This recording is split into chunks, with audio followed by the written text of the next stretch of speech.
These are the best highlights from the matchup between EDG and FPX during the 2024 LPL Summer Split. With way less XP and resources, when I was doing some of the Amir Mass stuff, a lot of my top lane analysts were not pleased by lane spots. Pick up, you think? Wink might get dove here. The tower's very low HP. Milky Way's here, doesn't have level 6. What can Wink do?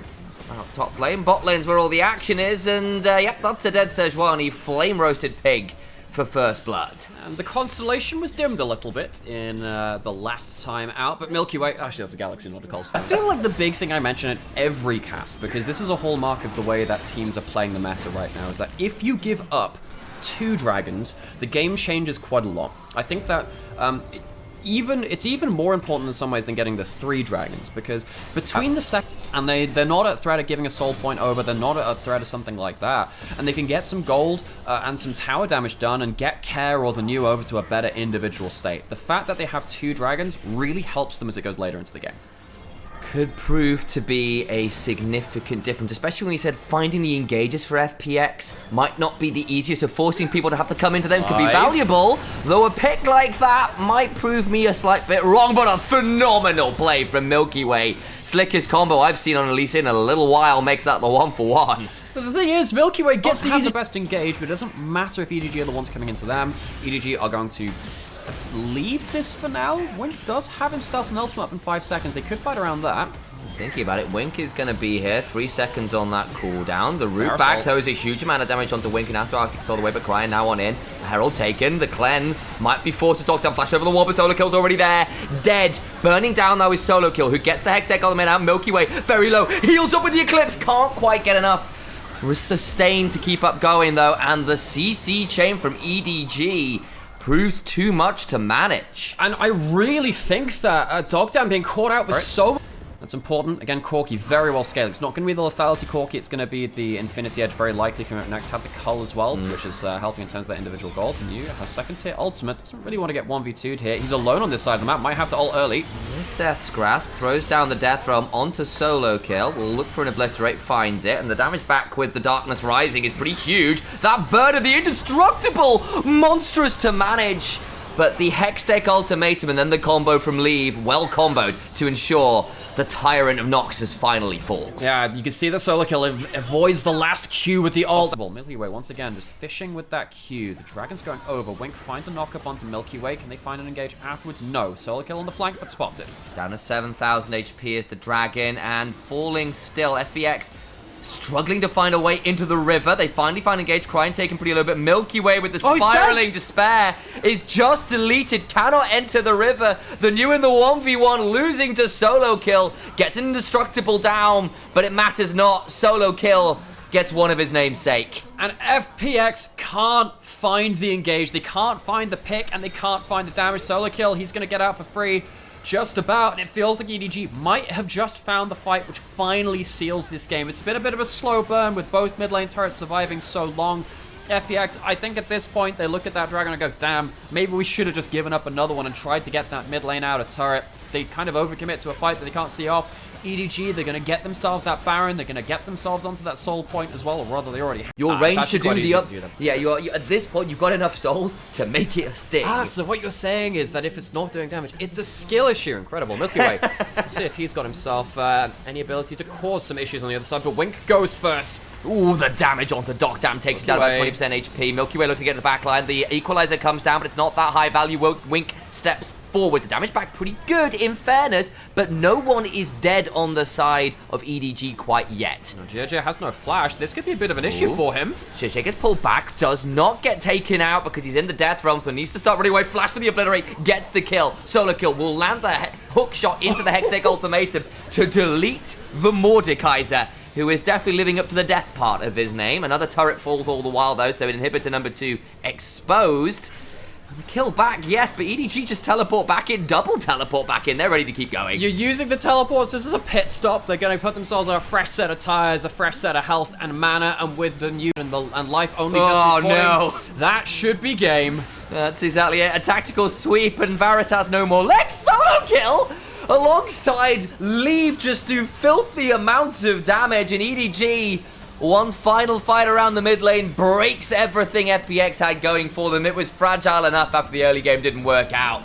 And the upset number one comes on. Freddie wanted to IM Cologne back in 2014 at the end of the year. I remember watching that live, and it was an Azir top lane game. That was a lot of his individual carry top lanes can make a lot of difference, and a level 1 immediately. The Jiaoyos begin. Oh, and he got the recall off. That's stage show of the avatar, and they have like Toph as like a muscle woman, and it's like I'm tough because it sounds like tough. It's like that. Jejo's trying to cosplay one of those strongmen right now and carry through this bot side. Here comes TF. They're gonna get the ult down. Solo kills here. Solid cleanse from Dogdam. Still will not be able to get far enough away, you imagine. Despite a solid Captain Jack, the ship goes down with the captain. Life now might be facing death. Gets ignited. The Chains of Corruption lands, and he goes down. He does go down. Solo kill doesn't get gold from that one. It is very important that Dogdam and Life are now put behind the game and that you have this poke Varus that's going to be able to kind of... We said has been a pretty tricky position on the team with everything else happening.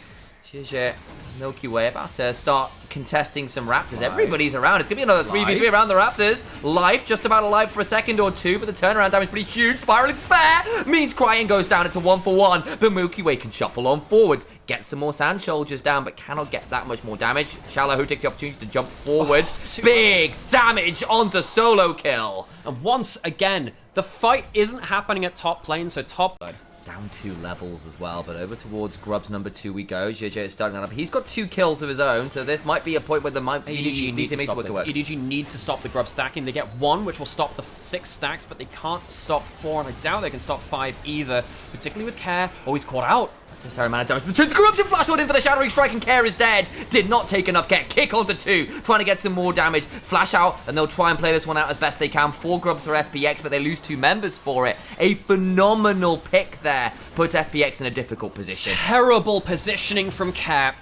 The mid laner from FPX stands against the wall, and it's just a lineup to get... Herald's coming through. This time EDG will not be able to stop hitting that tower.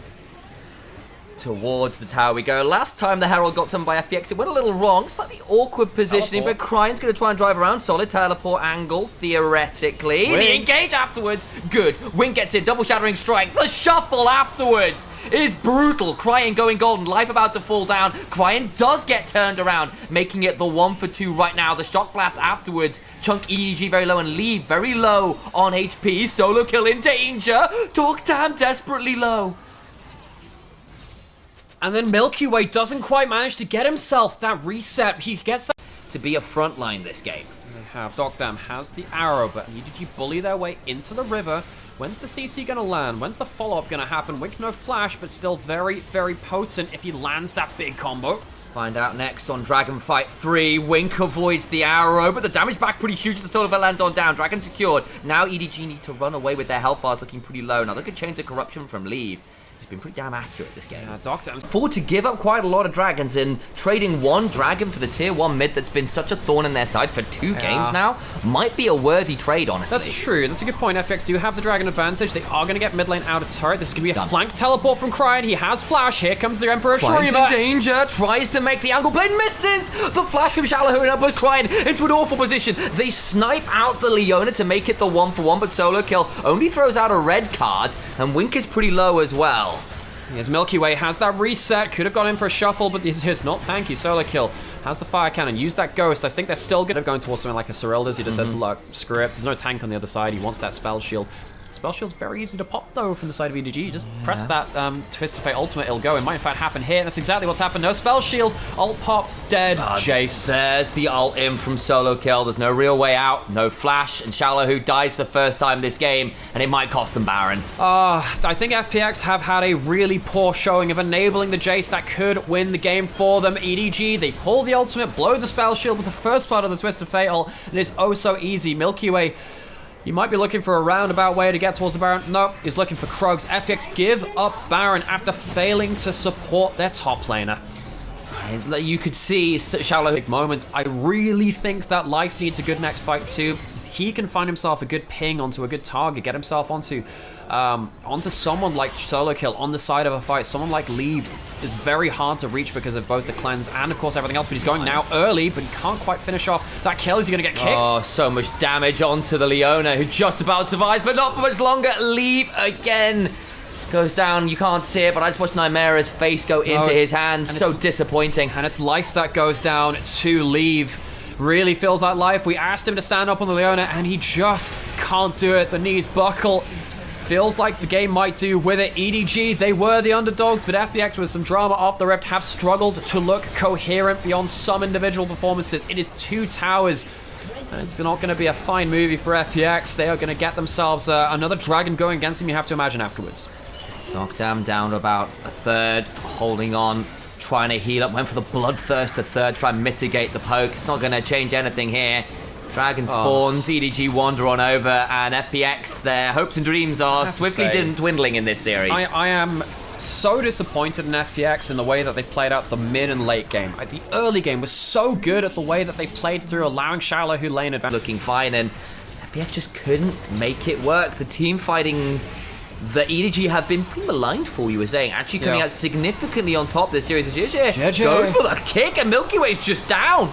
Milky Way has been shown up in this series by JJ Shallow, who is alone against the world. And I'm sorry, his name's Shallow, who not Atlas. He can't hold this one up.